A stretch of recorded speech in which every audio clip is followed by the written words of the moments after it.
मूकं करोति वाचालं पंगुं लंघयते गिरिं यत्कृपात्तमहं वन्दे परमानन्दमाधवम्। श्रीमन्मदनगोपालं वृन्दारण्यपुरन्दरं श्रीगोविन्दं प्रपद्येऽहं दीनानुग्रहकालकम्।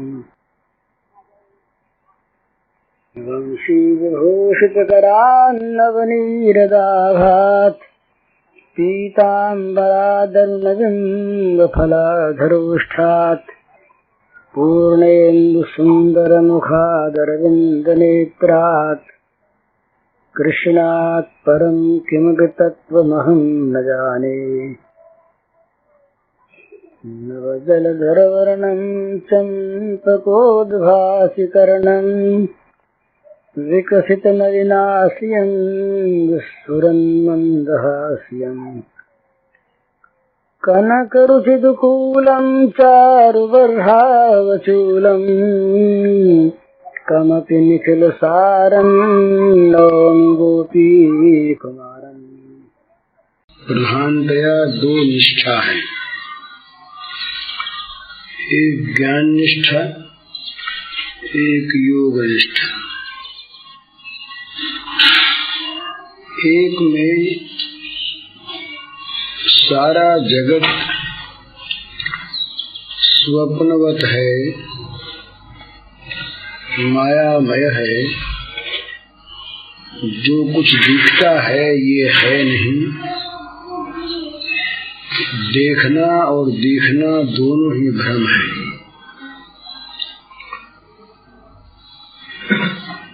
तो यहाँ ये जो अलग मैंपन है, मैं ये हूँ, ये दृश्य को लेकर के ही है। तो इस साधना में मैं को मिटा देना है। दूसरी साधना वो कुछ सरल है, फल वही है। उसमें इस मैं को मिटाना नहीं है, मैं को भगवान का दास बना देना है। या तो मैं मेरा रहे नहीं, और या मैं भगवान का दास और भगवान के चरण कमल ही मेरे, ये रहे। मैं दासत्व में परिणत हो जाए और मेरा ममता केवल भगवान के चरणों में रहे। कै ममता कर राम सो, कै ममता पर हेरि। तो दोनों में ही एक बात है, जगत के मोह का, जगत के हमारी दृष्टि में समझे हुए, जाने हुए, कल्पना किए हुए हानि लाभ का परित्याग करना पड़ता है। जहाँ जगत मायामय है, कल्पनामय है, स्वप्न के दृश्यवत है, वहाँ तो जगत का हानि लाभ कुछ है ही नहीं। जगत भगवद रूप है। और जहाँ हम भगवान के दास हैं, वहाँ हमारा जो कुछ भी होता है सारा विधान भगवान करते हैं। भगवान मंगलमय हैं, मंगल विधान करते हैं। इसलिए वो जो कुछ करते हैं वही ठीक है। अपनी दृष्टि से हानि लाभ का कोई प्रश्न रह नहीं जाता भक्त के लिए, दास के लिए। दास जो है वो तो भगवान के अनुगत है, अपने स्वामी के, प्रभु के अनुगत है। प्रभु उसके लिए जो व्यवस्था करेंगे वही व्यवस्था उसके लिए उचित और लाभजनक है।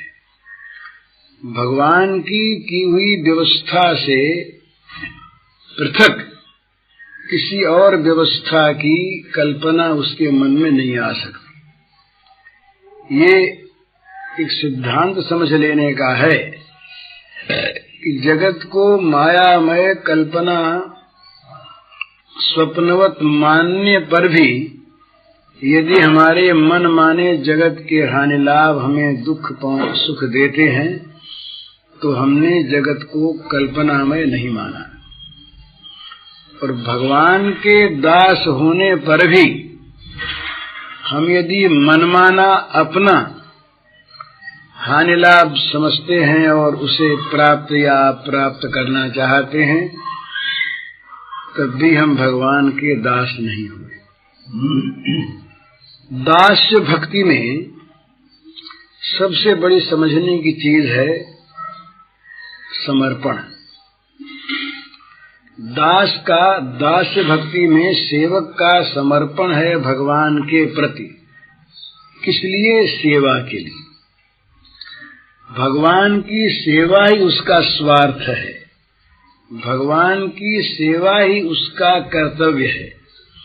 भगवान की सेवा के अतिरिक्त किसी और लाभ की कल्पना उसके मन में नहीं है। यदि कभी सेवक के मन में अपने लाभ की कोई अलग कल्पना हो जाए,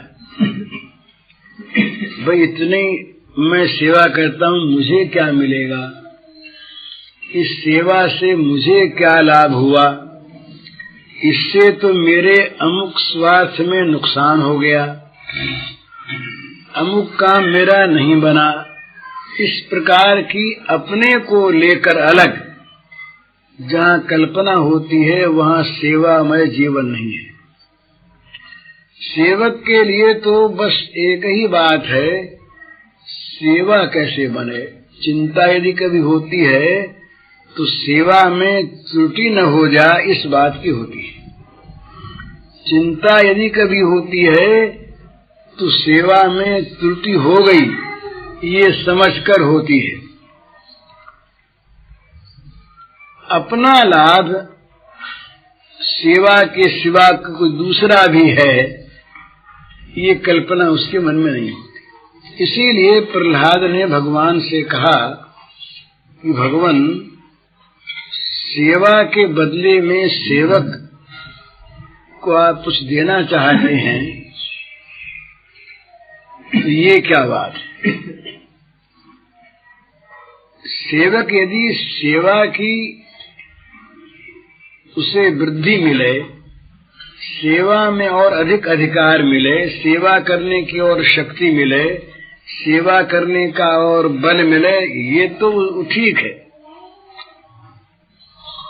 पर किसी और चीज से, किसी और वस्तु से सेवक का स्वार्थ सधता हो, ऐसी बात यदि सेवक के मन में है तो सेवक ने केवल सेवा को ही अपना स्वार्थ नहीं माना, केवल सेवा को ही अपना जीवन नहीं माना।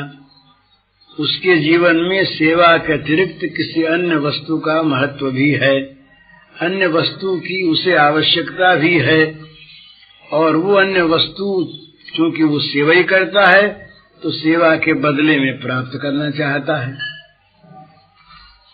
वो रोटी खाए आपत्ति नहीं,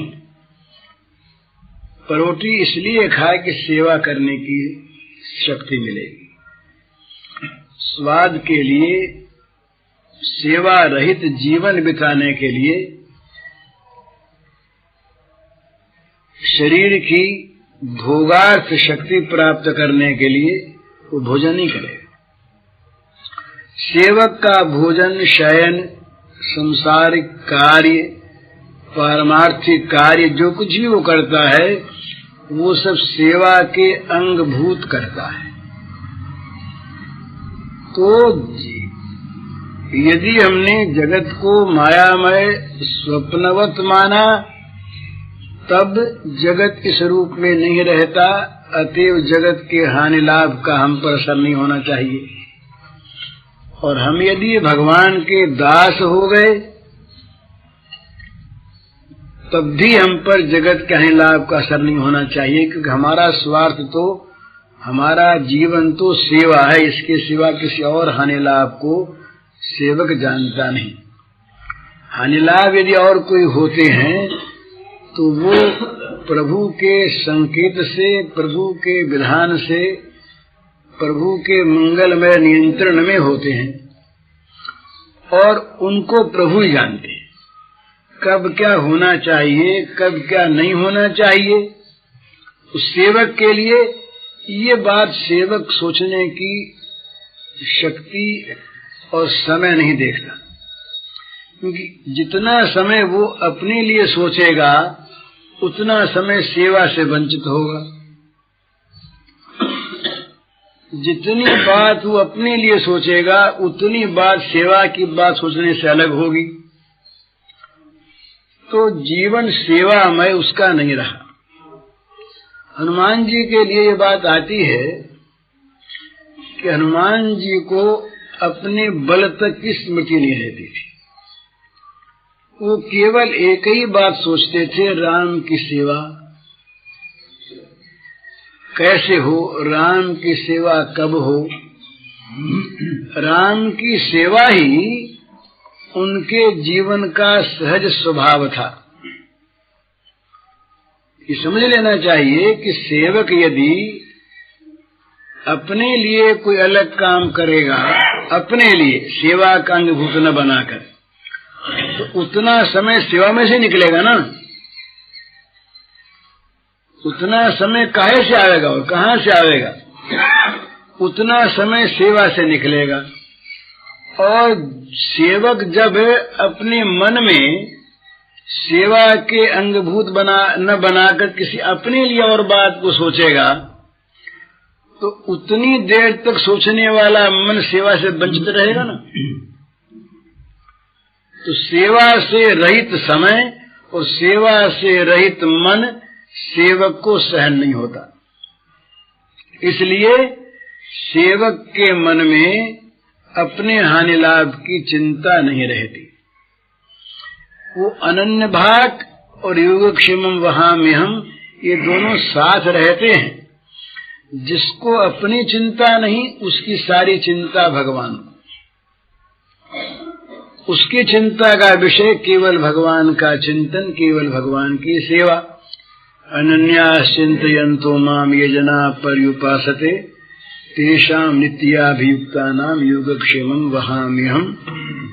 अनन्य भाग भजन करने वाला हो गया, उसके बाद उसके पाप कौन भोगेगा? पाप भोगने के लिए भी तो समय चाहिए, मन चाहिए ना। तो सच्ची बात है, उसके पाप का भोग भगवान ही करते हैं। तो भगवान अगर न करना चाहे पाप का भोग, तो पापों को मिटा दे। भगवान में मिटाने की शक्ति, भगवान का ये कानून कि जो मेरे शरण में आ जाता है तुरंत उसके पाप नाश हो जाते हैं। न हो तो उन्हें भोगने पड़े, न हो तो पाप का फल वे भोगे। इसलिए मिटा उठा कर उसके पापों को आप भी नहीं भोगते, उसको भी नहीं भुगतवाते। ये भगवान का कानून है कि जब तक आदमी मेरे शरण में नहीं आता तब तक तो उस पर पाप रहते हैं और फल भोगने पड़ते हैं। जिस क्षण मेरे शरण में आ गया उसी क्षण ये नियम है कि उस शरण की महत्ता है कि सारे पाप उसके नष्ट हो जाते हैं। सन्मुख हुए जीव मोय जबहि, कोटि जन्म अघनाशई तबहि। तो भगवान उसको, जो सेवक होता है, उसको सब प्रकार से निर्भय निश्चिंत बना देते हैं। अतएव उसके मन में किसी वस्तु की आकांक्षा और अपने हानि लाभ की चिंता ये नहीं रहती। इसी का वर्णन किया 12वें अध्याय में भगवान ने, जहाँ भक्त के लक्षण बताए हैं, वहाँ उसका स्वाभाविक एक रूप बताया और फिर उसके लक्षण बताए। तो वहाँ साफ कहा कि जो जितने द्वंद्व हैं इनसे उस पर कोई असर नहीं होता। मानापमानयो तुल्य तुल्यो मित्रारि पक्षयो। मान अपमान में वो समान है, मित्र और दुश्मन में वो समान है, शीत उष्ण में वो समान है। तुलिंदा स्तुति मौनी संतुष्टो ये न किंचित अनिकेतः स्थिरमति भक्तिमान में प्रियो नरः। स्तुति निंदा में वो समान है,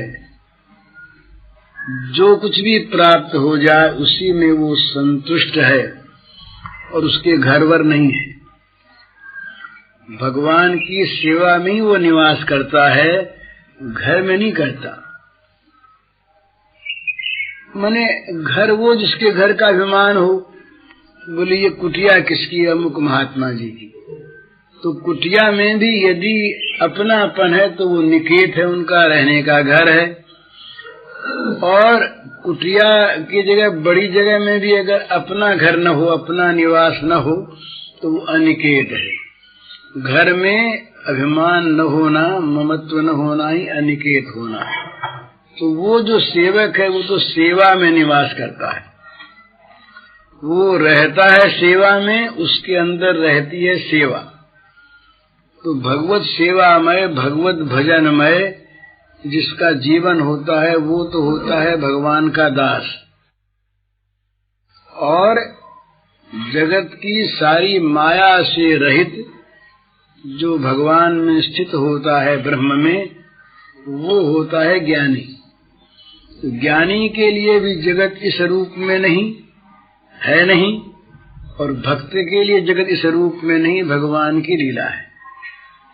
अपने को सुख दुख देने वाला, अपने को हानि लाभ पहुंचाने वाला जो जगत है, ये जगत तभी तक रहता है जब तक हम भगवान के नहीं हो जाते और जगत को भगवान की लीला नहीं देखते। तब तक ये जगत इस रूप में रहकर सुख दुख पहुंचाता है, मन में नाना प्रकार की कल्पनाएं उत्पन्न करके अमुक स्थिति सुखदायिनी, अमुक दुखदायिनी, इस प्रकार की धारणा मन में, और वो अलग अलग, किसी को किसी बात में सुख, किसी को उसके विपरीत दूसरी बात में सुख। ये कल्पनाएं सारी करके आदमी नित्य नित्य दुखी रहता है, अशांत रहता है, व्याकुल रहता है, चिंतित रहता है, विषाद और भय से सना रहता है। इसलिए या तो इस जगत को जगत का अभाव कर दें माया समझकर, समझा जाए तो, और या अपने को भगवान के अर्पित करके भगवान का दास बना लें। या तो अहम रहे नहीं, और रहे तो भगवान का दास बनकर रहे, या तो ममता की कोई वस्तु रहे नहीं, और रहे तो भगवान के चरणार बिंद ही में ममता सारी आ जाए। ये दो निष्ठा है।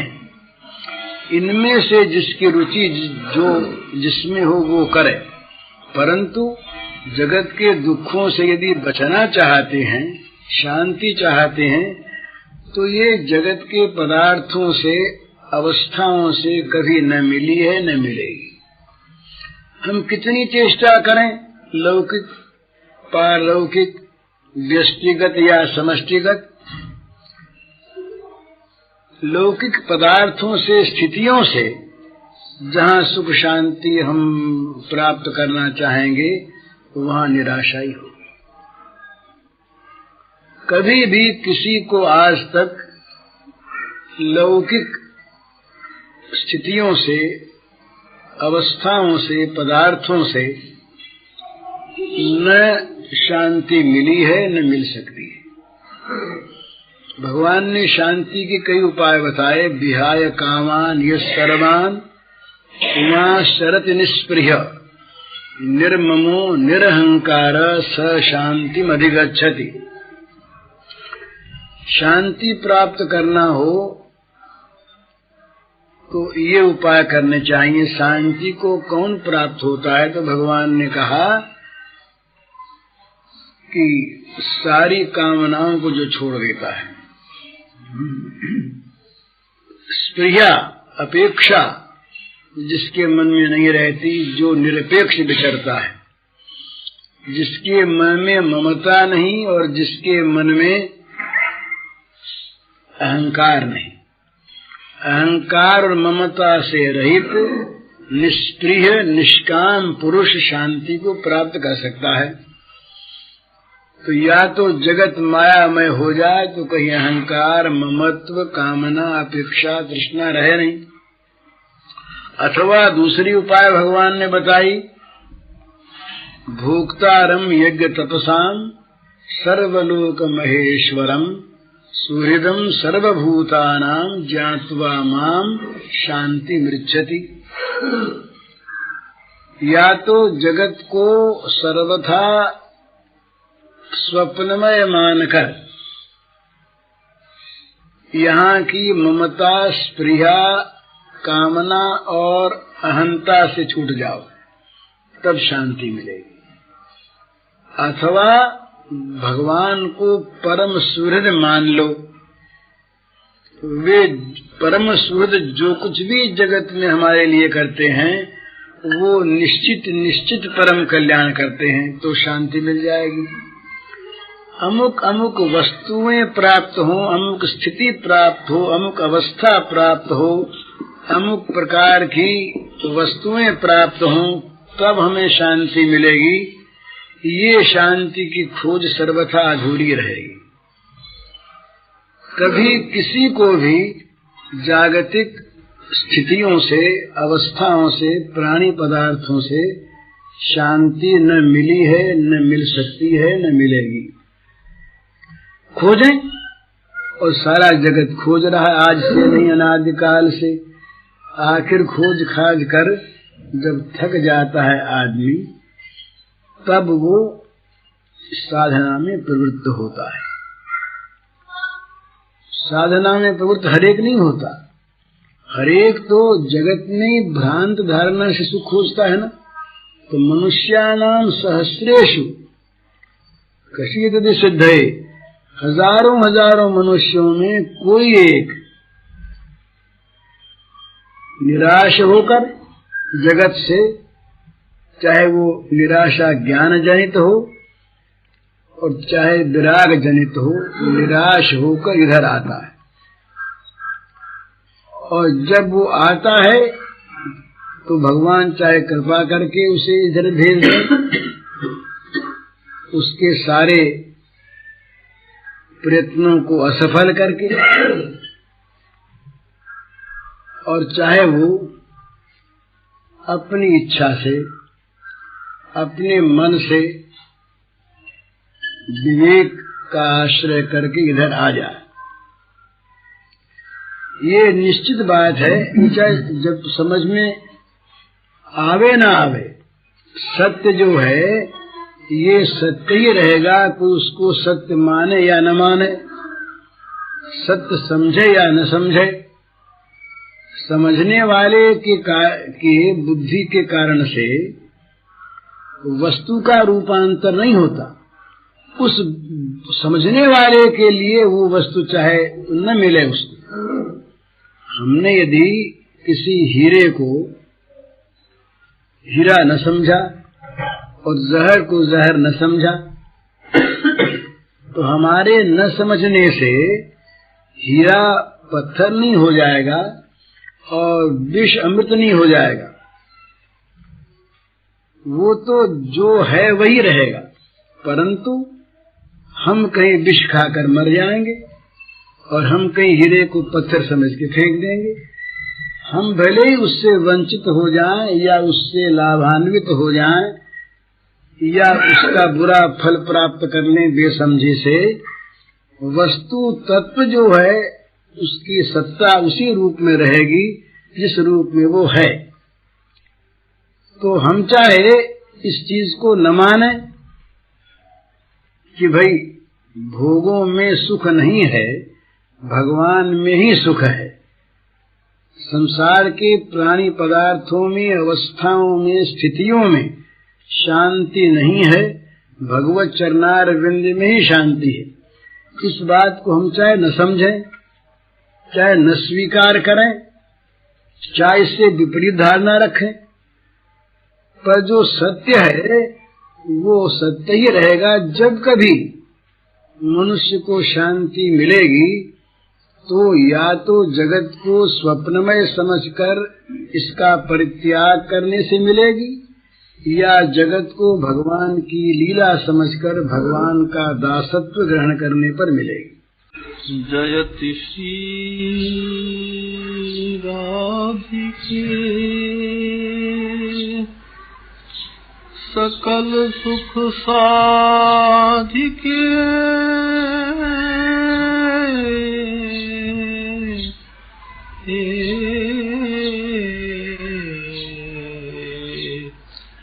जयति श्री राधिके सकल सुख साधिके तरुणी मणि नित्य नवतन किशोरी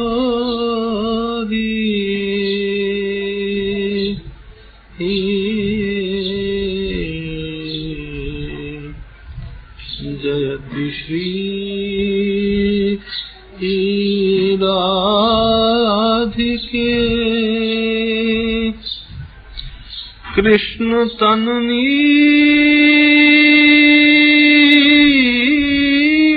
घन रूप की चातुकी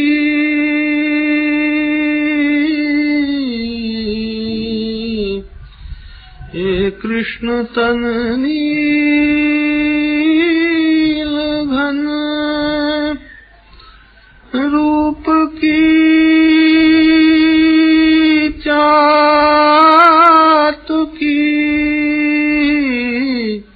कृष्ण मुख हिम किरण की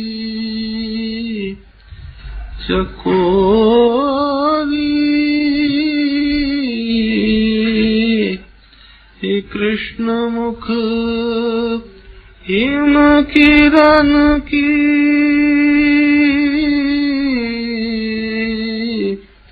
चकोरी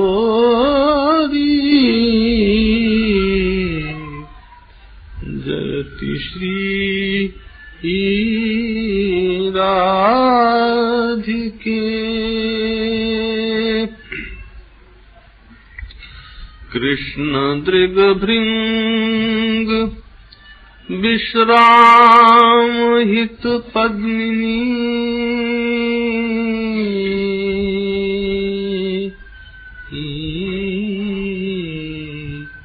कृष्ण दृगभृंग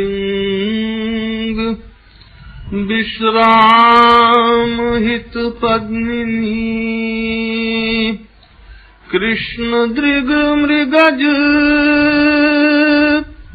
बंधन सुडोरी कृष्ण दृग मृगज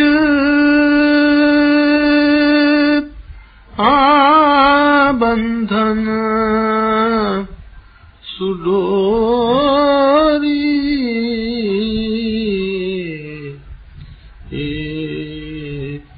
कृष्ण अनुराग मकरंद की मधुकरी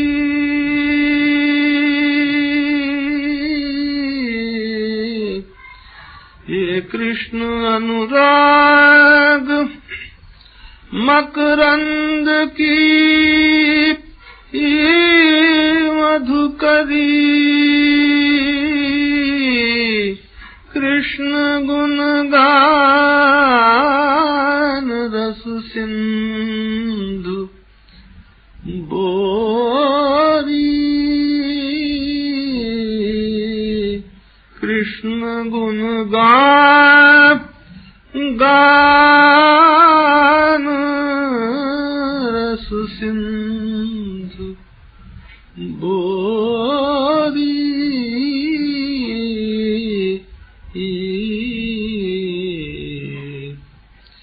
जयति श्री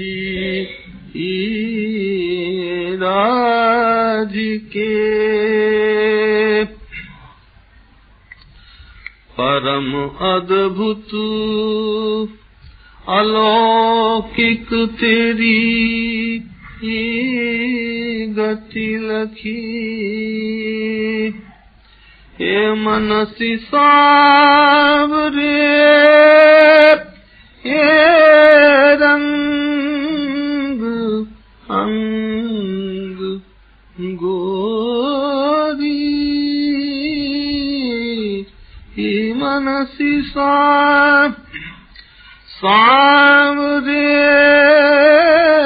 रंग अंग गोरी, ये और आचरज में कहूँ न देखो सुनो, ये और आचरज में कहूँ न देखो सुनो, चतुर 64 कला तदपि ये भोरी,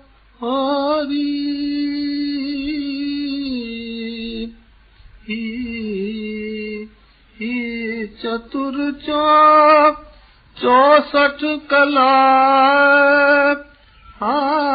तदपि भोरी,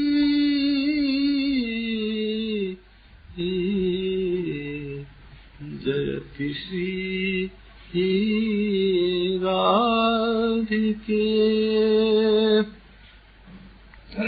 ये विमुख पर चित्त ते चित्त या को सदा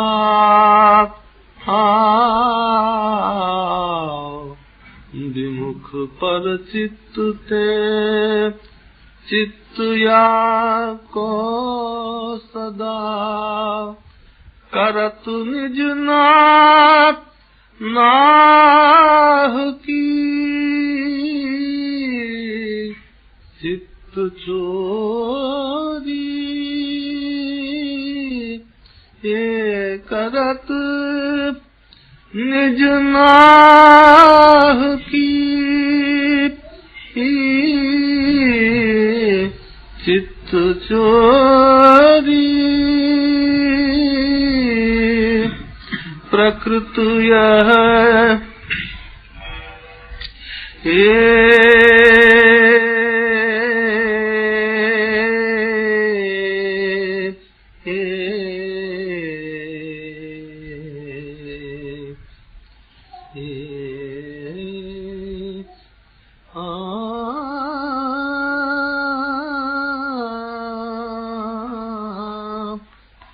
प्रकृत यह गदाधर कहत कैसे बने,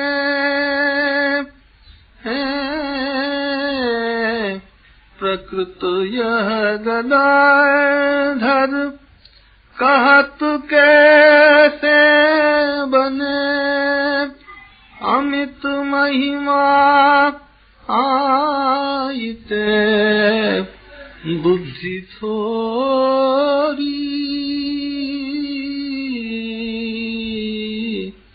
अमित महिमा आईते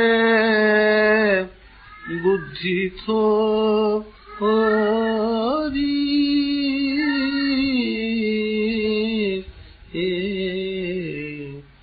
जयति श्री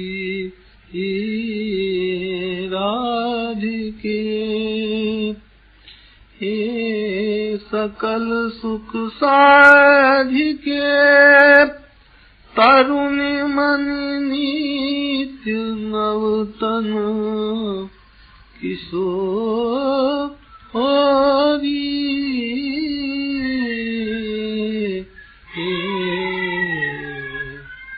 कृष्ण तन नील घन ये रूप की रात की कृष्ण मुख हिम किरण की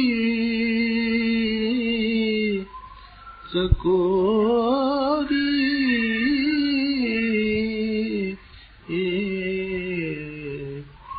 जय श्री